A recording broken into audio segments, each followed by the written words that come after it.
Hello ಎಲ್ಲರಿಗೂ. ಇದು ನನ್ನ ಫಸ್ಟ್ ವಿಡಿಯೋ ಆಗಿರುತ್ತೆ. ಈ ವಿಡಿಯೋ ಮಾಡ್ತಿರೋ ಉದ್ದೇಶ ನನ್ನ ಟ್ರೇಡಿಂಗ್ ಜರ್ನಲ್ ಮಾಡಬೇಕೆಂದು. ಯಾವುದೇ ರೀತಿ ನಿಮಗೆ ಟೆಂಪ್ಟ್ ಮಾಡೋಕೆ ಹಾಗೂ ಟ್ರೇಡ್ ತಗೊಳ್ಳಿ ಅನ್ನೋ ಉದ್ದೇಶದಿಂದ ಖಂಡಿತ ಅಲ್ಲ. ಎಲ್ಲರೂ ಹೇಳ್ತಾರೆ ನಿಮ್ಮ ಟ್ರೇಡಿಂಗ್ ಜರ್ನಲ್ ಮಾಡಬೇಕು. ಸೊ ಅದಕ್ಕೆ ನನಗೆ ಒಂದು ಬರ್ದು ಮಾಡೋ ಅಷ್ಟು ಎಫೆಕ್ಟಿವ್ ಆಗ್ತಿರಲಿಲ್ಲ. ಸೊ ವಿಡಿಯೋ ರೆಕಾರ್ಡ್ ಮಾಡ್ತಾ ಚಾಟ್ ಅನಲೈಸ್ ಮಾಡಿದ್ರೆ ಏನ್ ತಪ್ಪು ಮಾಡಿದೆ, ಏನ್ ಸರಿ ಮಾಡಬಹುದಿತ್ತು ಅನ್ನೋದು ತುಂಬಾ ಚೆನ್ನಾಗಿ ನನಗೂ ಗೊತ್ತಾಗುತ್ತದೆ. ಬೇಕಾದ್ರೆ ನಿಮಗೂ ಗೊತ್ತಾಗಬಹುದು. ನನ್ನ ಉದ್ದೇಶ ನಿಮಗೆ ಗೊತ್ತಾಗಬೇಕು ಅಂತ ಏನೂ ಅಲ್ಲ, ಬಟ್ ಮೇನ್ ಫೋಕಸ್ ಇರೋದು ನನ್ನ ಇಂಪ್ರೂವ್ಮೆಂಟ್ಗಾಗಿ. ನನ್ನ ಜರ್ನಿ ಶುರುವಾಗಿ 1 ವರ್ಷ ಆಗಿದೆ. Just a beginner. ಅಫ್ಕೋರ್ಸ್ 1 ವರ್ಷ ಅಂದ್ರೆ ಟ್ರೇಡಿಂಗ್ ಅಲ್ಲಿ ಯಾವ ಲೆಕ್ಕನೂ ಇರಲ್ಲ, ಅದು ಜಸ್ಟ್ ಬಿಗಿನಿಂಗ್ ಸ್ಟೇಜ್. ಸೊ ಇವತ್ತಿಂದ ಈ ಜರ್ನಿಯನ್ನು ಸ್ಟಾರ್ಟ್ ಮಾಡ್ತಿದ್ದೇನೆ. ಇದರಿಂದ ನಿಮಗೆ ಏನಾದರೂ ಉಪಯೋಗ ಆಗಬಹುದೇನೋ ಎನ್ನೋ ಸ್ವಲ್ಪ ಉದ್ದೇಶದಿಂದ, ಬಟ್ ಇದರಲ್ಲಿ ಪೂರ್ತಿ ನನ್ನ ಸ್ವಾರ್ಥ ಇದೆ. ಏನೆಂದರೆ ನನ್ನ ಟ್ರೇಡಿಂಗ್ ಜರ್ನಿಯನ್ನು ಜರ್ನಲ್ ಮಾಡೋದಕ್ಕೆಂದು. ಓಕೆ, ನಾನು ಯಾವುದೇ ರೀತಿ ಸ್ಕ್ರಿಪ್ಟ್ ಕೂಡ ಬರ್ದಿಲ್ಲ. ಫಸ್ಟ್ ಟೈಮ್ ಮಾತಾಡ್ತೀನಿ ಕೂಡ, ಸೊ ಅದಕ್ಕೆ ತಡವರ್ಸ್ತೀನಿ. ಮೇ ಬಿ ನಿಮಗೆ ತಡವರ್ಸ್ತೀನಿ ಅನ್ನಿಸ್ತಿರ್ಬಹುದು. It's okay. ಮೇ ಬಿ ಹೋಗ್ತಾ ಇಂಪ್ರೂವ್ಮೆಂಟ್ ಆಗ್ಬಹುದು ನಾನು ಈ ಜರ್ನಿಯನ್ನು ಕಂಟಿನ್ಯೂ ಮಾಡಿದ್ರೆ. ಆರ್ ಮೇ ಬಿ ಸ್ಟಾಪ್ ಕೂಡ ಮಾಡಬಹುದು. ಯಾವಾಗ ಮೋಟಿವೇಶನ್ ನಿಲ್ಲುತ್ತದೋ ಗೊತ್ತಿಲ್ಲ, ಬಟ್ ಡಿಸಿಪ್ಲಿನ್ ಇವತ್ತಿಂದ ಸ್ಟಾರ್ಟ್ ಮಾಡಬೇಕು ಅಂದೀನಿ. ಟ್ರೇಡಿಂಗ್ ಅಲ್ಲಿ ಡಿಸಿಪ್ಲಿನ್ ಮುಖ್ಯ. ಸೊ ಆದಷ್ಟು ಟ್ರೈ ಮಾಡ್ತೀನಿ ಈ ಡಿಸಿಪ್ಲಿನ್ ನ ಮೇಂಟೈನ್ ಮಾಡಕ್ಕೆ. ಏನ್ ತಪ್ಪು ಮಾಡಿದೆ, ಎಲ್ಲಿ ಸರಿ ಮಾಡಬಹುದಿತ್ತು, ಏನ್ ಸರಿ ಮಾಡಿದೆ, ತಪ್ಪಿಸ್ಕೊಳೋದು ತಪ್ಪಿಂದ ಅಂತ. ಸೊ ಶುರು ಮಾಡೋಣ. ಇವತ್ತಿನ ಚಾರ್ಟ್ ಇದಾಗಿತ್ತು. ಇದು 5 ಮಿನಿಟ್ಸ್ ಅಲ್ಲಿ. ಸೊ ನಾನು ಸ್ವಲ್ಪ ಹೈಯರ್ ಟೈಮ್ ಫ್ರೇಮ್ ಅಲ್ಲಿ ಹೋಗ್ತೀನಿ. 30 ಅಲ್ಲಿ ನಾನು 30 ಮಿನಿಟ್ಸ್ ಅಲ್ಲಿ ಮಾಡೋಲ್ಲ ಆಕ್ಚುಲಿ, ಬಟ್ ನಾನು ಏನ್ ಮಾಡೋಕೆ ಅಂದ್ರೆ ವೇವ್ ಅನಾಲಿಸಿಸ್ ಮಾಡೋಕೆ. ಸೊ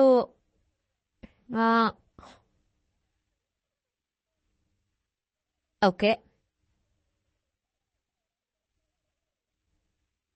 ವೇವ್ ಅನಾಲಿಸಿಸ್ ಇಲ್ಲಿ ಫುಲ್ ಸ್ವಲ್ಪ ಝೂಮ್ ಔಟ್ ಮಾಡಿ ನೋಡಿದ್ರೆ ಏನ್ ಪಿಕ್ಚರ್ ಕಾಣಿಸ್ತಿದೆ ಅಂದ್ರೆ, ಈಗ ನಮಗೆ ABC ವೇವ್ ನಡೀತಾ ಇದೆ.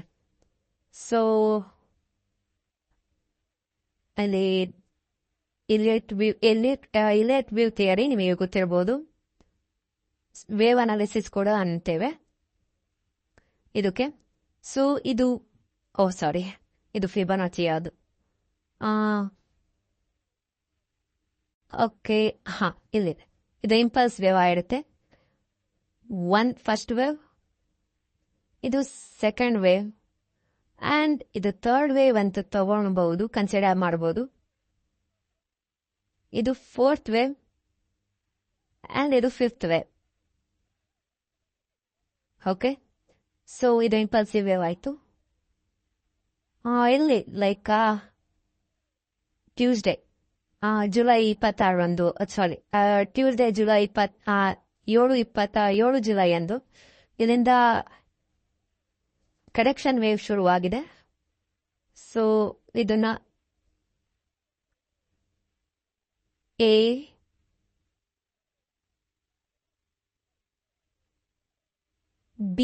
ಇದು ಬಿ ಆಗ್ತಿರಬಹುದು. ಸೊ ಇದು ಇಲ್ಲಿಗೆ ಈಗ ಬಿ ಆಗ್ತಾ ಇದೆ. ಇದರಲ್ಲಿ ಸಬ್ವೇವ್ ನೋಡೋದಾದ್ರೆ ಬಿ ಇಲ್ಲಿಗೆ ಇಟ್ಟಿರ್ತೀನಿ. ಸಬ್ವೇವ್ ನೋಡೋದಾದ್ರೆ ಇದರಲ್ಲಿ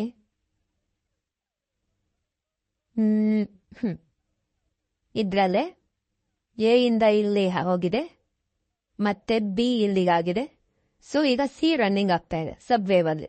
15 ಮಿನಿಟ್ಸ್ ಟೈಮ್ ಫ್ರೇಮ್ ಅಲ್ಲಿ ನೋಡೋಣ. ನೋಡಿ, ಕ್ಲೀನ್ ಆಗಿ ಕಾಣಿಸ್ತಾ ಇದೆ ಎ ಡಿ ಸಿ. ಸೊ ಇವತ್ತು ಕ್ಲೀನ್ ಆಗಿ ಕಂಡಿದೆ ಸಿ ವೇವ್ ಇನ್ನೂ ಆಗ್ತಾ ಇದೆ ಅಂತ. ಈ ಕರೆಕ್ಷನ್ ವೇವ್ ಅಲ್ಲಿ ಸಿ ವೇವ್ ಅಂದ್ರೆ ಈ higher time frame bigger wave ಅಲ್ಲಿ ಬಿ. ಸಬ್ ವೇವ್ ಈ ಬಿ ಅಲ್ಲಿ ಒಂದು ನಿಮಿಷ, ಇದು ಬಿ, ಇದು bigger wave sub wave and big wave. ಈ ಬಿ ಅಲ್ಲಿ ಸಿ ಸಬ್ ವೇವ್ ನಡೀತಾ ಇದೆ, ಸಿ ಸಬ್ ವೇವ್. ಓಕೆ, ಇವತ್ತಿನ ಇಂಟ್ರಾಡೇ ಅಬ್ಸರ್ವ್ ಮಾಡೋಣ. ಇದನ್ನ ತೆಗಿತೀನಿ ವೇವ್ ಅನಾಲಿಸಿಸ್ದು.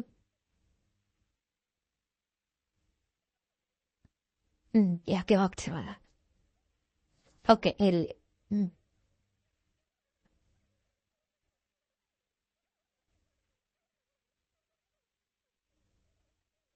ಓಕೆ, ಈಗ 5 ಮಿನಿಟ್ಸ್ ಟೈಮ್ ಫ್ರೇಮಲ್ಲಿ ಬರ್ತೇನೆ. ನಾನು ಇಂಟ್ರಡೇ ಮಾಡುವಾಗ, ಆಪ್ಷನ್ಸ್ ಅಲ್ಲಿ ಮಾಡುವಾಗ 2 ಟೂಲನ್ನು ಉಪಯೋಗಿಸ್ತೇನೆ. 2 ಇಂಡಿಕೇಟರ್ ಆಕ್ಚುಲಿ. ಒಂದು ವೇವ್ ಟ್ರೇಡರ್ ಕನ್ನಡ ಎಂದು, ಅದು ಇದು ನನ್ನದಲ್ಲ, ಇದು ಸಪ್ರೇಟ್ ಒಬ್ಬರು ಸರ್ ಇದ್ದಾರೆ, ದಿನೇಶ್ ಸರ್ ಅಂತ, ಅವರದ್ದು. ಅವರ ಚಾನಲ್ ಕೂಡ ಇದೆ, ವೇವ್ ಟ್ರೇಡರ್ ಕನ್ನಡ ಎಂದು. ಬೇಕಾದ್ರೂ ಮಾಹಿತಿ ಆಮೇಲೆ ಕ್ಲಾಸಲ್ಲಿ ಹೋಗ್ತಾ ಹೇಳ್ತೀನಿ, ಇಲ್ಲ ಈಗ ಹೇಳ್ತೀನಿ ಅಫ್ಕೋರ್ಸ್. ಅವ್ರದ್ದು ಒಂದು ಯೂಟ್ಯೂಬ್ ಚಾನಲ್ ಇದೆ, ಸರ್ಚ್ ಮಾಡಿ ನೋಡಿ, ವೇವ್ ಟ್ರೇಡರ್ ಕನ್ನಡ ಎಂದು. ಅವರ ಇಂಡಿಕೇಟರ್ ನಾನು ಯೂಸ್ ಮಾಡ್ತಾ ಇದ್ದೀನಿ. ಸೊ ಈಗ ಇಂಡಿಕೇಟರ್ನ ಆನ್ ಮಾಡಿ. ಸೊ ಸ್ಟಾರ್ಟ್ ಮಾಡೋಣ. ನಿನ್ನೆಯಿಂದ ಗ್ಯಾಪ್ ಡೌನ್ ಆಯಿತು. ಓಪನಿಂಗ್ ಆಗಿರೋದು 24,000 ಹತ್ತತ್ರ. ಸೊ 24,000 ಮೇಲೆ ಇದೆ. ಇಲ್ಲಿ ಒಂದು ಅಬ್ಸರ್ವ್ ಮಾಡ್ಬೋದು, ಇಲ್ಲಿ ಸಪೋರ್ಟ್ ಇದೆ.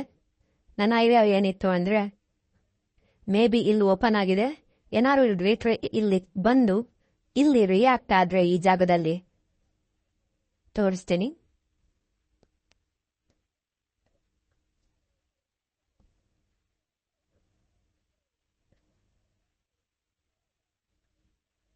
ಈ ಜಾಗದಲ್ಲಿ ರಿಯಾಕ್ಟ್ ಆದ್ರೆ ಬುಲಿಶ್ ಹೋಗೋಣ ಅಂದ್ಕೊಂಡಿದ್ದೆ. ಸೊ ಹಾಗೆ ರಿಯಾಕ್ಟ್ ಆಗೋಕ್ಕಿಂತ ಮುಂಚೆನೆ ರಪ್ ಅಂತ ಮೇಲೆ ಹೋಗ್ಬಿಡ್ತು. ಸೊ ಏನ್ ಮಾಡಕ್ಕಾಗಲ್ಲ, ಮಿಸ್ ಆಯ್ತು. ಫೋಮೋ ಇಂದ ಎಂಟ್ರಿ ತಗೊಳಕ್ಕಾಗಲ್ಲ. ನನ್ನ ಪ್ಲಾನ್ ಏನಿತ್ತು ಅದಕ್ಕೆ ಸ್ಟಿಕ್ ಆನ್ ಆಗಿದ್ದೆ. ಇಲ್ಲಿ ಬಂದು ಇಲ್ಲಿ ರಿಯಾಕ್ಟ್ ಆಗಿದೆ, ಮೇಲ್ ಹೋಗೋಣ, ಇಲ್ಲಿ ರಿಯಾಕ್ಟ್ ಆಗೋ ರೀತಿ ನೋಡಿ ಮೇಲ್ ಹೋಗೋಣ ಅಂತ ಪ್ಲಾನ್ ಆಗ್ತಿದೆ. ಯಾಕಂದ್ರೆ ಇಲ್ಲಿ 24 ಲೆವೆಲ್ ಇದೆ, ಇಲ್ಲಿ ತುಂಬಾ ಸೈಕಾಲಜಿಕಲ್ ರೆಸಿಸ್ಟೆನ್ಸ್ ಇದೆ. ಸೊ ಇನ್ನೊಂದು ಟೂಲ್ ನಾನು ಏನ್ ಯೂಸ್ ಮಾಡ್ತೀನಿ ಅಂದ್ರೆ LOC ಎಂದು. ಇದು ಕೂಡ ನನ್ನದಲ್ಲ, ಇದು ಒಬ್ಬರು ಹಿಂದಿ ಅವ್ರದ್ದು, ಅವ್ರು ಮಾಡ್ತಾರೆ. ಇದು ಏನಿಲ್ಲ, ಓವರ್ ಡೇಟ್ ಆದ್ಮೇಲೆ ವರ್ಕ್ ಆಗುತ್ತೆ. ಸೊ ಇಲ್ಲಿ ರನ್ ಮಾಡಿ ನೋಡ್ಬೋದು, ಟೈಮ್ ನೋಡ್ತಿರ್ಬೋದು 9:16. ಆ ಟೈಮಲ್ಲಿ ಮುಂದೆ ಓಡಿಸ್ತಾ ಹೋಗ್ತೀನಿ. ಅಪ್ರಾಕ್ಸಿಮೇಟ್ಲಿ 9:30 ಕ್ಯಾಂಡಲ್ ನೋಡಿ, 9:30 ಕ್ಯಾಂಡಲ್ ಇಲ್ಲಿ ತೋರಿಸ್ತಾ ಇತ್ತು. ಸ್ಟ್ರಾಂಗ್ ಸಪೋರ್ಟ್ ಇದೆ 24,000 ಅಲ್ಲಿ ಅಂಡ್ 24,002 ಅಲ್ಲಿ. ಸೊ ನೋಡಿ, ಇಲ್ಲಿ ಈ wave trader Kannada indicator and ಅದು LOC ಎಷ್ಟು ಚೆನ್ನಾಗಿ ಮ್ಯಾಚ್ ಆಗ್ತಿದೆ. ಆಲ್ಮೋಸ್ಟ್ ಅಲ್ಲೇ ಇದೆ ಈ ಸಪೋರ್ಟ್ ಲೈನ್ ಕೂಡ, ಇದು ಕೂಡ ಮ್ಯಾಚ್ ಆಗ್ತಾ ಇತ್ತು. ಸೊ ನಾನು ಸ್ವಲ್ಪ ಕಾನ್ಫಿಡೆಂಟ್ ಇದ್ದೆ ಇಲ್ಲಿ ಬಂದು ರಿಯಾಕ್ಟ್ ಆದ್ರೆ ಮೇಲ್ ಹೋಗುತ್ತೆ ಅಂತ. ಬಟ್ ಅನ್ಫಾರ್ಚುನೇಟ್ಲಿ ರಿಯಾಕ್ಟ್ ಆದ್ರೆ ಎಲ್ಲ ಸಿಂಕ್ ಅಂತ ಮೇಲ್ ಹೋಗ್ಬಿಡ್ತು. ಸೊ ಏನ್ ಮಾಡಕ್ಕಾಗಲ್ಲ. ಮತ್ತೆ ಇಲ್ಲಿ ನೋಡೋಣ, 9:40 ಕ್ಯಾಂಡಲ್ಗೆ 9:40 ಕ್ಯಾಂಡಲ್ ಅಲ್ಲಿ ಇಲ್ಲಿ ಟೈಮ್ ನೋಡ್ತಿರ್ಬೋದು. ನಾನು ಮುಂದೆ ಓಡಿಸ್ತಾ ಇದ್ದೀನಿ, ಈ ಸ್ವಲ್ಪ ಮುಂದೆ ಹೋಯ್ತು, ಹಿಂದೆ ಓಡಿಸ್ತೀನಿ. ಓಕೆ, 9:40 ಒಂದು ನಿಮಿಷ.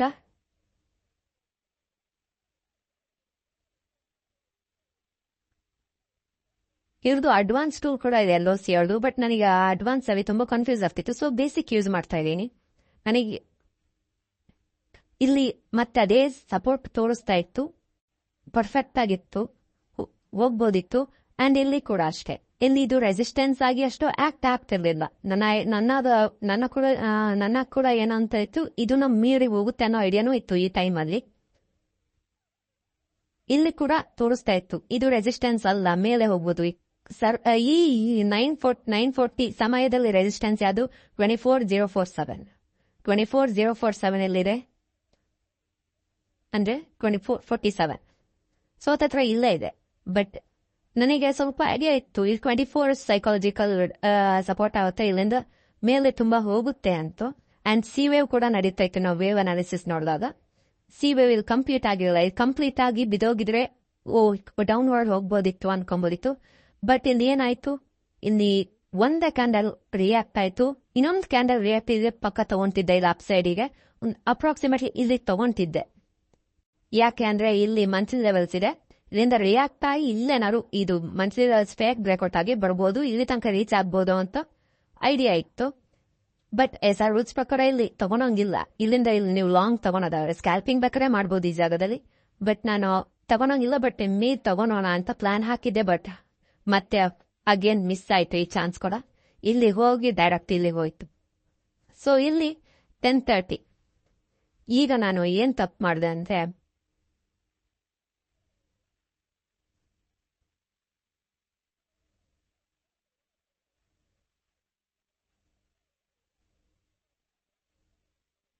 10:30ಗೆ ಮುಂದೆ ಓಡಿಸ್ತಾ ಇದ್ದೀನಿ.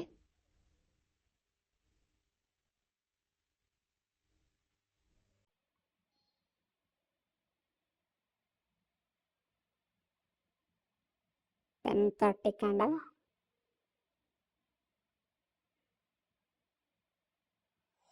ಸೊ ಇಲ್ಲಿ SR ಲೆವೆಲಲ್ಲಿ ಅಬ್ಸರ್ವ್ ಮಾಡೋದಾದ್ರೆ ಆ್ಯಂಡ್ ಚಾರ್ಟ್ ಅಬ್ಸರ್ವ್ ಮಾಡೋದಾದ್ರೆ ಇಲ್ಲಿ ಕೂಡ ಚೆನ್ನಾಗಿ ರಿಯಾಕ್ಟ್ ಆಗ್ತಾ ಇತ್ತು. ಆ್ಯಂಡ್ ಇದು ನಮಗೆ ಗೊತ್ತಿರೋಂಗೆ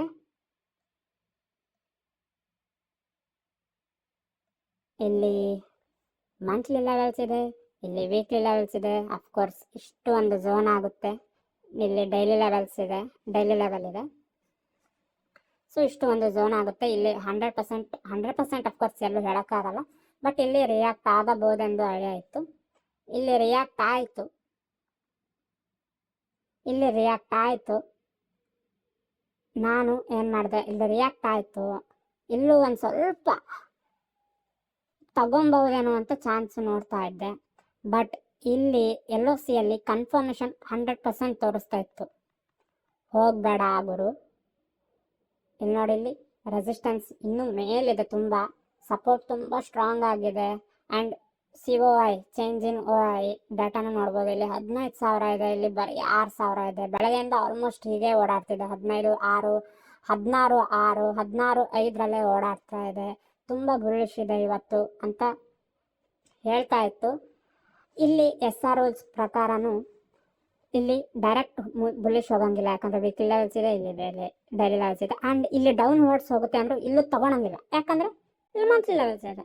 ಇಲ್ಲಿ ಮಧ್ಯದ ಬಂದಿರೋದ್ರಿಂದ ಇಲ್ಲಿ ಅಷ್ಟು ಇರಲಿಲ್ಲ. ಆ್ಯಕ್ಚುಲಿ ಬುಲಿಶೇ ತೋರಿಸ್ತಾ ಇತ್ತು, SR ರೂಲ್ಸ್ ಅಲ್ಲಿ ತೋರಿಸ್ತಾ ಇತ್ತು.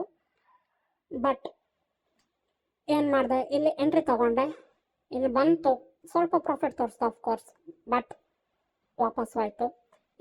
ಇಲ್ಲಿ ವಿಕ್ಗಳು ನೋಡ್ಬೋದು. ಇಲ್ಲಿ ಏನನ್ನಿಸ್ತು ಅಂದರೆ, ಈ ವಿಕ್ಗಳು ಫಾರ್ಮ್ ಆಗುವಾಗ ಓಕೆ ಸ್ವಲ್ಪ ಡೌನ್ವರ್ಡ್ಸ್ ಇತ್ತು ಅಂತ, ಬಟ್ ಅಫ್ಕೋರ್ಸ್ ಇಲ್ಲಿ LOCಯಲ್ಲಿ ತೋರಿಸ್ತಾ ಇತ್ತು ಹೋಗಬೇಡ ಅಲ್ಲಿ ಅಂತ. ಸ್ವಲ್ಪ ಮುಂದೆ ಓಡಿಸ್ತೀನಿ. 1 ಮಿನಿಟಿಂದ 5 ಮಿನಿಟ್ಸ್, ಒಂದ್ಸಲ ಕ್ಲಿಕ್ ಮಾಡಿದ್ರೆ 5 ಮಿನಿಟ್ಸ್ ಮುಂದೆ ಆಗುತ್ತೆ.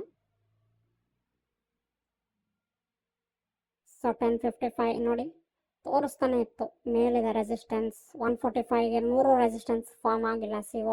OI data and volume data ಇನ್ನು ಮೇಲೆ ಹೋಗುತ್ತೆ ಅಂತಲೇ ತೋರಿಸ್ತಾ ಇತ್ತು.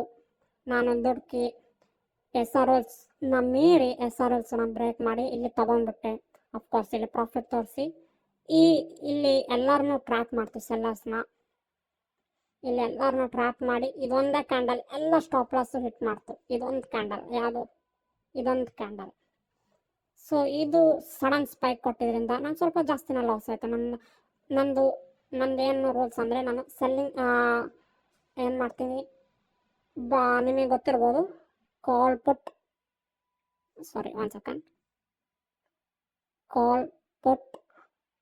ಸ್ಪ್ರೆಡ್.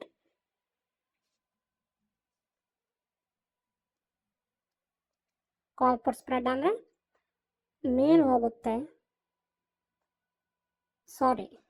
ನನಗೂ ಕನ್ಫ್ಯೂಸ್ ಆಗುತ್ತೆ. ಸಾರಿ, ಇದು ನಾನು ಆ್ಯಕ್ಚುಲಿ ಸೆಲ್ಲಿಂಗ್ ವಿತ್ ಹೆಡ್ಜ್ ಅಂತೀವಿ. ಸೊ ಇದಕ್ಕೆ ಸ್ಪ್ರೆಡ್ ಏನನ್ನೋದಾದರೆ, ನನಗೂ ಕನ್ಫ್ಯೂಸ್ ಆಗ್ತಿದೆ. ಬೇರ್ ಪುಟ್ ಅಲ್ಲ, ಬುಲ್ ಕಾಲ್ ಸ್ಪ್ರೆಡ್ ಅಲ್ಲ, ಬುಲ್ ಪುಟ್ ಸ್ಪ್ರೆಡ್. ಬುಲ್ ಪುಟ್ ಸ್ಪ್ರೆಡ್ ನಾವು ಸೆಲ್ಲಿಂಗ್ ವಿತ್ ಹೆಡ್ಸ್ ಅಂತ ಈಸಿಯಾಗಿ ಅಂತ ಕನ್ಫ್ಯೂಸ್ ಆಗಬಾರ್ದು ಅಂತ ಹೇಳ್ತೀವಿ. ಬುಲ್ ಪುಟ್ ಸ್ಪ್ರೆಡ್ ಮಾಡ್ಕೊಂಡಿದ್ದೆ ಅಂದರೆ ಒಂದು ಅಪ್ರಾಕ್ಸಿಮೇಟ್ಲಿ ಇಲ್ಲಿ ಇತ್ತು ಅಲ್ವಾ, ನಾನು 23,950 PE ಸೆಲ್ ಹಾಗೂ 100 points 23,950 and 23,850 PE by. So 100 points ಅಲ್ಲಿ ಹೆಡ್ಜ್ ಮಾಡ್ಕೊಂಡಿದ್ದೆ. ಇದು ನನ್ನ ಮೇನ್ ಲೆಗ್, ಇದು ನನ್ನ insurance leg. So 100 points hedge ಮಾಡ್ಕೊಂಡಿದ್ದೆ. ನಿಮಗೆ ಇದು ಗೊತ್ತಿದ್ರೆ, ಹೆಡ್ಜಿಂಗ್ ಗೊತ್ತಿದ್ರೆ ಅರ್ಥ ಆಗುತ್ತೆ, ಇಲ್ಲಾಂದ್ರೆ ತಲೆ ಕೆಡ್ಸ್ಕೊಂಬಿಡಿ, ನೀವು ಎಕ್ಸ್ಪೀರಿಯನ್ಸ್ ಆಗ್ತಾ ಗೊತ್ತಾಗುತ್ತೆ, ತಿಳ್ಕೊಳ್ಳಿ. ಯೂಟ್ಯೂಬಲ್ಲಿ ಹಲವಾರು ವಿಡಿಯೋ ಮಾಡಿದೆ, ವೇರ್ ಟ್ರೇಡರ್ ಕನ್ನಡ ನೋಡಿ ಬೇಕಾದ್ರೆ, ಅದ್ರಲ್ಲೂ ತುಂಬಾ ಚೆನ್ನಾಗಿ ಎಕ್ಸ್ಪ್ಲೇನ್ ಮಾಡಿದ್ದಾರೆ ಸರ್ ಕೂಡ. ನಿಮಗೆ ಕನ್ನಡದಲ್ಲೇ ಬೇಕು ಅಂದ್ರೆ. ಹೆಡ್ಜಿಂಗ್ ಎಲ್ಲೂ ಜಾಸ್ತಿ ಹೇಳಲ್ಲ, ಬಟ್ ಸರ್ ತುಂಬಾ ಒತ್ತಿ ಹೇಳ್ತಾರೆ. ಯಾಕಂದ್ರೆ ನಾನು ಬಿಗಿನರ್, ನನಗೆ ಪ್ರಾಫಿಟ್ಸ್ಗಿಂತ ಫಸ್ಟ್ ಸರ್ವೈವ್ ಆಗೋದು ಮುಖ್ಯ. ಮಾರ್ಕೆಟ್ಸ್ ಅಲ್ಲಿ ಕ್ಯಾಪಿಟಲ್ ಖಾಲಿ ಮಾಡ್ಕೊಂಡಲ್ಲ ನೋಡ್ತಿರೋಂಗೆ, ನಾನು ಈ ಸರ್ವೈವ್ ಆಗ್ತಿರೋದೇ ಈ ಹೆಡ್ಜಿಂಗ್ ಮಾಡೋದ್ರಿಂದ. ಹೆಡ್ಜಿಂಗ್ ನೀವು ಡೈರೆಕ್ಟ್ ಬೈ ಮಾಡ್ತೀರಾ ಅಥವಾ ನೇಕೆಡ್ ಸೆಲ್ ಮಾಡ್ತೀರಾ? ಇದು ನೇಕೆಡ್ ಡೈರೆಕ್ಟ್. ಈಗ 24,100 ಕಾಲ್ ಬೈ ಮಾಡ್ತೀರಾ, ಅದು ಜಸ್ಟ್, ಅಥವಾ ಕಾಲ್ ಸೆಲ್ ಮಾಡ್ತೀರಾ, ಇದು ಜಸ್ಟ್ ನೇಕೆಡ್. ಬಟ್ ನಾನು ಹೆಡ್ಸ್ ಜೊತೆಗೆ ಹೋಗ್ತೇನೆ. ಇರ್ಲಿ ಬಿಡಿ, ಹೆಡ್ ಜಸ್ಟ್ ಅರ್ಥ ಆಗಿಲ್ಲ ಅಂದ್ರೆ ಪರವಾಗಿಲ್ಲ, ಗೊತ್ತಾಗುತ್ತೆ. ಸೊ ಇದೊಂದು ಕ್ಯಾಂಡಲ್ ರಪ್ ಅಂತ ಸ್ಪೀಡ್ ಆಗಿ ಹೋಯ್ತು. ಎಲ್ಲ ಸ್ಟಾಪ್ ಲಾಸು ಅಫ್ಕೋರ್ಸ್ ಎಲ್ಲರೂ ಯಾರ್ಯಾರು ಇಲ್ಲೆಲ್ಲ ಹೀಗೆ ಹೋಗುತ್ತೆ ಅನ್ಕೊಂಡಿದ್ರು, ಎಲ್ಲ ಸ್ಟಾಪ್ ಲಾಸು ಇದೊಂದು ಕ್ಯಾಂಡಲ್ ತಿಂದ್ಬಿಡ್ತು. ಸೊ ಇದು ಹ್ಯೂಜ್ ಸಡನ್ ಸ್ಪೈಕ್ ಬಂದಿದ್ರಿಂದ ಸ್ವಲ್ಪ ಜಾಸ್ತಿ ಆಯ್ತು. ನಾನು ಸ್ಟಾಪ್ ಲಾಸ್ 500 ಇಡ್ತೀನಿ. ಆಲ್ಮೋಸ್ಟ್ 650 ಸಡನ್ ರೈಸ್ ಆಗ್ಬಿಡ್ತು, ಕಟ್ ಮಾಡಿದೆ. ಸೊ ಇದು ನಾನು ಹೇಳ್ತಿರೋದು ಒನ್ ಲಾಟ್ ಅಂದ್ರೆ ಒನ್ ಸೆಟ್ ಅಂದ್ರೆ ನಾನೇನು, ಒಂದು PE sell and PE buy ಮಾಡಿದ್ದೆ ಅಲ್ವಾ, ಇದು one lot or one set. So ಇದರಿಂದ ಇಷ್ಟು ಲಾಸ್ ಆಯ್ತು. ಬಟ್ ನನ್ನ ಸ್ಟಾಪ್ ಲಾಸ್ ಏನಿತ್ತು 500 ಇತ್ತು. Target 400, 1%, 400 rupees. ಇಲ್ಲಿಗೆ ರೀಚ್ ಆದೆ. 400 ರುಪೀಸ್ ಇಲ್ಲಿಗೆ ರೀಚ್ ಆದ್ರೆ ಆಲ್ಮೋಸ್ಟ್ 400 ಕೊಡ್ಲಿಲ್ಲ. ಸಮ್ಟೈಮ್ಸ್ ಮಾರ್ಕೆಟ್ ಕಂಡೀಷನ್ ಏನು ಮಾಡಕ್ಕಲ್ಲ, 350 ಕೊಡುತ್ತೆ, 300 ಕೊಡುತ್ತೆ. ಬಟ್ ನಾನು ಇಲ್ಲಿ ಟಾರ್ಗೆಟ್ TP ರೀಚ್ ಆಯ್ತು ಅಂದ್ರೆ ಇಲ್ಲಿ ಎಕ್ಸಿಟ್ ಆಗಬೇಕು. ಬಟ್ ಅಫ್ಕೋರ್ಸ್ ಇಲ್ಲಿ TP ರೀಚ್ ಆಗಿಲ್ಲ, SL ತಗೊಂಬೇಕಿತ್ತು. 500ಗೆ ಸಡನ್ ಸ್ಪೈಕ್ ಬಂತು. ನಾನು ಎಕ್ಸಿಟ್ ಮಾಡೋ ಟೈಮ್ ಅಲ್ಲಿ 650ಗೆ ಹೋಯ್ತು. ಎಕ್ಸಿಟ್ ಮಾಡಕ್ಕೂ 650 ಆಯ್ತು. ಏನ್ ಮಾಡಕ್ಕಲ್ಲ, ಅಕ್ಸೆಪ್ಟ್ ಮಾಡ್ಬೇಕು. ಸೊ 100 650. ಅಫ್ಕೋರ್ಸ್ ನಾನು 2 ಹಾಕಿದ್ರೆ ಇಂಟು 2, 3 ಮಾಡಿದ್ರೆ ಇಂಟು 3, 650 ಇಂಟು 3, ಅಥವಾ 4 ಹಾಕಿದ್ರೆ ಇಂಟು 4, ಆ ತರ. ಸೊ ನಮ್ಗೆ ಅಫ್ಕೋರ್ಸ್ ನಾನು ಇನ್ನು ಕಮ್ಮಿ ಲೋಟಲ್ಲೇ ಹೋಗ್ತಾ ಇದ್ದೀನಿ. ಸೊ ಇಷ್ಟು ಲಾಸ್ ಆಯ್ತು. ಅಂಡ್ ಏನು ಮಾಡಕ್ಕಲ್ಲ, ನಾನು ಸ್ಟಾಪ್ ಲಾಸ್ ಅಕ್ಸೆಪ್ಟ್ ಮಾಡಿ ಮಾರ್ಕೆಟ್ ಇಂದ ಹೊರಗೆ ಬಂದೆ. ಯಾಕಂದ್ರೆ ನಾನು ಒಂದೇ ಟ್ರೇಡ್ ಫಿಕ್ಸ್ ಆಗಿದ್ದೀನಿ. ಸ್ಟಾಪ್ ಲಾಸ್ ಆರೋ ಹಾಗೆ, ಪ್ರಾಫಿಟ್ ಹಾಕಿ. ಪ್ರಾಫಿಟ್ ಆದ್ರೆ ಇನ್ನೊಂದು ಸೆಕೆಂಡ್ ಟ್ರೇಡ್ ತುಂಬಾ ಕನ್ಫರ್ಮೇಶನ್ ಇದ್ರೆ ಅದು ಫಸ್ಟ್ ಟ್ರೇಡಿಗಿಂತ ಕಮ್ಮಿ ಟ್ರೇಡ್ ಅಲ್ಲಿ ಹೋಗ್ತೀನಿ. ಸೊ ಇದು ಏನು ಮಾಡಕ್ಕಾಗಲ್ಲ. ಇಲ್ಲಿ ಹೋಯ್ತು, ಮತ್ತೆ ಮೇಲ್ ಹೋಯ್ತು, ಇಲ್ಲೇ ಚೆನ್ನಾಗಿ ರಿಯಾಕ್ಟ್ ಆಯ್ತು. ಸೊ ಆಮೇಲೆ ಇಲ್ಲೇ ಕನ್ಸಾಲಿಡೇಟ್ ಮಾಡ್ತು. LOC ಕೂಡ ಅದನ್ನೇ ಹೇಳ್ತಾ ಇತ್ತು. ಸೊ ನೋಡೋಣ, ಅಪ್ರಾಕ್ಸಿಮೇಟ್ಲಿ ಒಂದು ಸ್ವಲ್ಪ ಮುಂದೆ ಓಡಿಸೋಣ. 136 ನೋಡೋಣ. ಇದನ್ನ ರೆಸಿಸ್ಟೆನ್ಸ್ ಆಗಿ ನೋಡಿ ಎಷ್ಟು ಚೆನ್ನಾಗಿ ತೋರಿಸ್ತಿದೆ.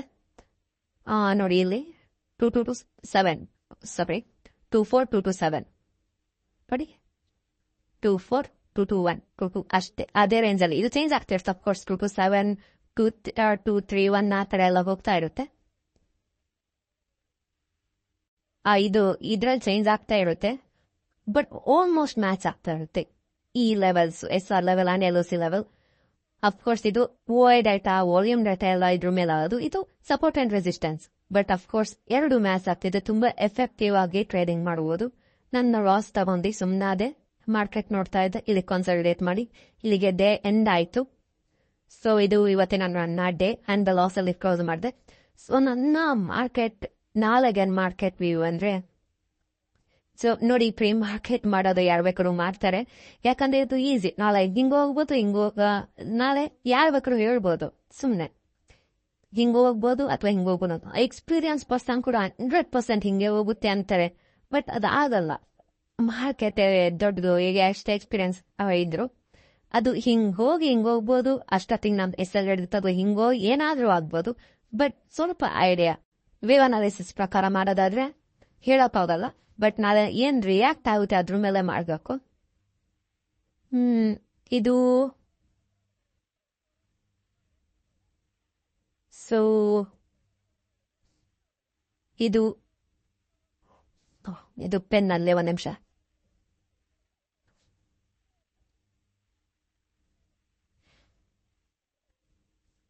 ಇದು 5 ಮಿನಿಟ್ಸ್ ಚಾರ್ಟಲ್ಲಿ ಕನ್ಸಾಲಿಡೇಟ್ ಮಾಡ್ತೀನಿ ಅಂತ ನೋಡಿದ್ವಿ 15 ಮಿನಿಟ್ಸಲ್ಲಿ. ಸೊ ಇದು ಎ ಆದರೆ ಇದು ಬಿ, ಇದು ಸಿ.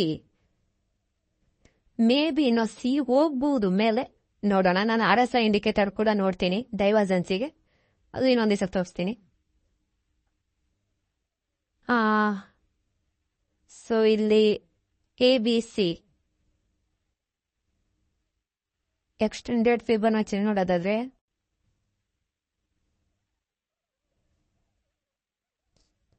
ಸೊ 100% ರಿಟ್ರೇಸ್ ಮಾಡಿದೆ ಈ ಸಿ ವೇವ್. ಏನು ಮೇ ಬಿ ಇನ್ನೂ ಒಂದು ಸ್ವಲ್ಪ ಮೇಲ್ ಹೋಗಬಹುದು, ನೋಡೋಣ. ನನ್ನ ವ್ಯೂ ಏನಿದೆ ಅಂದ್ರೆ ನಾಳೆ ಎಕ್ಸ್ಪೈರಿ ಕೂಡ ಮಂಗಳವಾರ. ಡೇಟ್ ಎಷ್ಟು? ನಾಳೆ 14. ನನ್ನ ವ್ಯೂ ಏನಂದ್ರೆ ಮೇ ಬಿ ಇಲ್ಲೇ ಫ್ಲಾಟ್ ಓಪನಿಂಗ್ ಬಗ್ಗೆ ಯಾರಿಗೂ ಹೇಳಕ್ಕಾಗಲ್ಲ. ಟ್ರಂಪ್ ಬಂದು ಏನಾದ್ರು ಹೇಳ್ಬೋದು, ಬಟ್ ಗೊತ್ತಿಲ್ಲ. ಏನಾದ್ರೂ ಇಲ್ಲೇ ಓಪನ್ ಆದ್ರೆ ಫ್ಲಾಟ್ ಓಪನಿಂಗ್ ಆದ್ರೆ ಮೇ ಬಿ ನನ್ನ ವ್ಯೂ ಇದು ಯಾರಿಗೂ ಹೇಳಕ್ಕಾಗಲ್ಲ. ಇಲ್ಲಿ ಹೋಗಿ ಅಪ್ವರ್ಡ್ಸ್ ಇರುತ್ತೆ. ಸ್ಟಾರ್ಟಿಂಗ್ ಹಾಫ್ ಮೇ ಬಿ ಇರಬಹುದು. ಅಂಡ್ ABC ವೇವ್ ಕಂಪ್ಲೀಟ್ ಆಗಿ ನೀನು ದೊಡ್ಡ ಕರೆಕ್ಷನ್. ಸೊ ಬಿಗ್ಗರ್ ದೊಡ್ಡ ವೇವ್ ಅಲ್ಲಿ ದೊಡ್ಡ ವೇವ್ ABC ಈಗ ನಡೀತಾ ಇರೋದು ನಮ್ದ್ರಲ್ಲಿ, ಈಗ ಇದು ನಡೀತಾ ಇದೆ, ಆಯ್ತಾ? ಸೊ ಈ ವೇವ್ ಸ್ಟಾರ್ಟ್ ಆಗ್ಬೋದು, ದೊಡ್ಡ ಸಿ ವೇವ್ ಸ್ಟಾರ್ಟ್ ಆಗ್ಬೋದು ಅನ್ನೋ ಅಂದ್ರೆ ಮಧ್ಯಾಹ್ನದ ಮೇಲೆ ಅಂದ್ರೆ ಅರ್ಧ ದಿನದ ಮೇಲೆ. ಬಟ್ ನೋಡಬೇಕು ನಾಳೆ ಹೇಗೆ ಲೆವೆಲ್ಸ್ ಅಲ್ಲಿ ರಿಯಾಕ್ಟ್ ಆಗುತ್ತೆ ಅನ್ನೋದು ಮುಖ್ಯ. ಸಪೋರ್ಟ್ ಅಂಡ್ ರೆಸಿಸ್ಟೆನ್ಸ್ ಲೆವೆಲ್ಸ್ ಮೇಲೆ ಸುಮ್ನೆ ಹಿಂಗಾಗ್ಬೋದು ಹಿಂಗಾಗ್ಬಾರ್ದು ಅಂತ ಹೇಳಿ ಡೈರೆಕ್ಟ್ ಪೊಸಿಷನ್ ಹಾಕೊಂಡು ಯಾವತ್ತೂ ಕೂರಲ್ಲ. ನೀವು ಕೂಡ ಕೂರ್ಬೇಡಿ. ಅಫ್ಕೋರ್ಸ್ ನಾನು ಮಾರ್ಕೆಟಿಗೆ ಹೊಸವ ಇರ್ಬೋದು, ಆದ್ರೆ ಹೇಳೋದು ನನ್ನ ಕರ್ತವ್ಯ. ಹಿಂಗ್ ಹೋಗುತ್ತೆ. ನಾಳೆ ಸ್ಟಾರ್ಟಿಂಗ್ಗೆ ಈ ಕಡೆ ಡೈರೆಕ್ಷನ್ ಹಾಕೊಂಡು ಈ ಕಡೆ ಡೈರೆಕ್ಷನ್ ಆಮೇಲೆ ಹಾಕೊಂಡ್ರೆ ಆಯ್ತಂತ ದಯವಿಟ್ಟು ನಾನು ಹಂಗೆ ಕೂರಲ್ಲ. ಇಲ್ಲಿ ರಿಯಾಕ್ಟ್ ಆದ್ರೆ ಮೇಲ್ ಹೋಗ್ತೀನಿ, ಮತ್ತೆ ಇಲ್ಲಿ ರಿಯಾಕ್ಟ್ ಆದ್ರೆ ಕೆಳಗೆ ಹೋಗ್ಬಹುದು. ಒಂದೊಂದು ವೇಳೆ ಮಿಸ್ ಆಗುತ್ತೆ. ಕ್ಲೀನ್ ಆಗಿ ರಿಯಾಕ್ಟ್ ಆಗ್ದಲ್ಲ ಒಂದೇ ಸಲ ಹೋಗ್ಬೋದಿಲ್ಲ. ಚಂದ ರಿಯಾಕ್ಟ್ ಆಗಿ ನಾನೆಲ್ಲೋ ಏನೋ ಬೇರೆ ಕೆಲಸದಿದ್ದು ಮಿಸ್ ಆದ್ರೂ ಇಲ್ಲೊಂದು ಚಾನ್ಸ್ ಸಿಗ್ಬಹುದು. ಇಲ್ಲೂ ನೋಡ್ತೀನಿ, ಇದು ಕನ್ವಿನ್ಸ್ ಕಾಣಲಿಲ್ಲ, ಟ್ರೇಡ್ ತಗೊಳಲ್ಲ. ನಾಳೆ ನನ್ನ ನೋ ಟ್ರೇಡ್ ಆಗುತ್ತೆ, ಇಲ್ಲ ನೋಡ್ಬೇಕು. And strict SL. ಅಫ್ಕೋರ್ಸ್ ನಾನು ಆಪ್ಷನ್ ಸೆಲ್ಲಿಂಗ್ ಮಾಡೋದು ಸ್ವಲ್ಪ ನಾಳೆ ವಿತ್ ಹೆಡ್ಜೆ ಮಾಡೋದು. ನಾಳೆ ಎಕ್ಸ್ಪೈರಿ ಇರೋದ್ರಿಂದ ನಿಫ್ಟಿಲಿ ಆಲ್ಮೋಸ್ಟ್ 50 ಪಾಯಿಂಟ್ಸ್ ಗ್ಯಾಪ್ ಅಲ್ಲಿ ಹೋಗ್ತೀನಿ. 100 ಪಾಯಿಂಟ್ಸ್ ಹೋಗಲ್ಲ, ಯಾಕಂದ್ರೆ ಪ್ರೀಮಿಯಂ ಮ್ಯಾಚ್ ಆಗಲ್ಲ 100 ಪಾಯಿಂಟ್ಸ್ ಅಲ್ಲಿ ಎಕ್ಸ್ಪೈರಿ ಡೇ ದಿನ ಹೋದ್ರೆ. ಈಗ ಅಫ್ಕೋರ್ಸ್ ಇಲ್ಲಿ 15 ಪಾಯಿಂಟ್ಸ್ ಇದ್ರೆ ನೆಕ್ಸ್ಟ್ 100 ಪಾಯಿಂಟ್ಸ್ ಅಲ್ಲಿ 5 ಪ್ರೀಮಿಯಂ ಇರುತ್ತೆ. ಮಧ್ಯದಲ್ಲಿ 7 ಇದ್ರೆ ಆಲ್ಮೋಸ್ಟ್ ಮ್ಯಾಚ್ ಆಗುತ್ತೆ ಇದಕ್ಕೂ ಹಾಫ್ ಪ್ರೀಮಿಯಂ. ಸೊ ಹಾಗೆ ಹೋಗ್ತೇನೆ 50 ಪಾಯಿಂಟ್ಸ್ ಅಲ್ಲಿ. ಮತ್ತೆ ಹೇಳ್ತೀನಿ, ನನ್ನ ಲೆವೆಲ್ಸ್ ಅಂದ್ರೆ SR ಲೆವೆಲ್ ಅಲ್ಲಿ ರಿಯಾಕ್ಟ್ ಆದ್ರೆ ಮಾತ್ರ ನಾನು ಟ್ರೇಡ್ ತಗೊಂತೀನಿ. ಇಲ್ಲ ಅಂದ್ರೆ ಹೆರಾಬೇರೆ ನನಗೆ ಐಡಿಯಾ ಗೊತ್ತಾಗಲ್ದಂಗೆ ಹೋದ್ರೆ ಅಫ್ಕೋರ್ಸ್ ತಗೊಳಲ್ಲ. ನಾನು ಡೇ ಕ್ಲೋಸ್ ಮಾಡ್ತೀನಿ. ನಾಳೆ ಹೋಗಿ ಚೆನ್ನಾಗಿರುತ್ತೆ ಅಂದ್ಕೊಂತೀನಿ. ಇಲ್ಲಿ SL ತಗೊಂಡಿದ್ದೀನಿ ಇವತ್ತು. ಇದು ನನ್ನ ತಪ್ಪೆ, ಯಾಕಂದ್ರೆ ಫಸ್ಟ್ ಇಲ್ಲಿ ಮಂತ್ಲಿ ಲೆವೆಲ್ ಇತ್ತು, ನಾನು ತಗೊಂಬಾರ್ದಿತ್ತು. ಕೆಳಗೆ ತಗೊಂಡೆ, ಒಂದು ರೂಲ್ ಬ್ರೇಕ್ ಮಾಡಿದೆ. ಅಂಡ್ LOC ಕ್ಲೀನ್ ಆಗಿ ತೋರಿಸ್ತಾ ಇತ್ತು ಹೋಗುತ್ತೆ ಅಂತ. ಅಂಡ್ ಇಲ್ಲೂ SR ಲೆವೆಲ್ ಕೂಡ ಈ ಝೋನು ನಾನು ಟ್ರೇಡ್ ಮಾಡಂಗೆ ಇಲ್ಲ. ಮಾಡಿದ್ರು ಸರ್ಟನ್ ರೂಲ್ಸ್ ಇರುತ್ತೆ. ಸೊ 2 ರೂಲ್ಸ್ ತಪ್ಪು ಮಾಡಿದೆ. LOC ಪ್ರಕಾರನೂ ತಪ್ಪು ಮಾಡಿದೆ, SR ಪ್ರಕಾರನೂ ತಪ್ಪು ಮಾಡಿದೆ. ನಾನು ಫಸ್ಟ್ ಪ್ರಿಫರೆನ್ಸ್ SR ಲೆವೆಲ್ ಕೊಡೋದು. ಸೊ 2 ಪ್ರಕಾರನೂ 2 ರೂಲ್ ಮೀರಿ ಹೋದೆ. ಅಫ್ಕೋರ್ಸ್ SL ತಿಂದೆ. ಸೊ ಇದು ನನ್ನ ವ್ಯೂ ಆಗಿರುತ್ತೆ. Thank you. ಅಂಡ್ ಮತ್ತೆ ಹೇಳ್ತಾ ಇದ್ದೀನಿ, ಇದು ನನ್ನ ಪರ್ಸನಲ್ ರೀಸನ್, ನನ್ನ ಸ್ವಾರ್ಥಕ್ಕೆ, ನನ್ನ ಜರ್ನಿ ಮೇಂಟೈನ್ ಮಾಡಬೇಕೆಂದು ಇದನ್ನು ಮಾಡ್ತಿದ್ದಾನೆ. ಬರೆಯೋದು ಅಷ್ಟೊಂದು ಮೋಟಿವೇಶನ್ ಕೊಡ್ತಿರ್ಲಿಲ್ಲ ನಂಗೆ, ಬರೆದ್ರು ಯಾಕೂ ಆಗ್ತಿರ್ಲಿಲ್ಲ. ಇದು ಈಗ ಹೇಳ್ತಾ ಮಾಡಿದ್ರೆ, ಈ ಚಾರ್ಟ್ ಅಲ್ಲಿ ನೋಡಿ ಹೇಳಿದ್ರೆ ನನಗೆ ಸ್ವಲ್ಪ ಇನ್ನೂ ಚೆನ್ನಾಗಿ ಕಾನ್ಫಿಡೆನ್ಸ್ ಐಡಿಯಾ ಬರುತ್ತೆ ಎಂದು ಮಾಡ್ತಿದ್ದೇನೆ ಅಷ್ಟೇ. Thank you.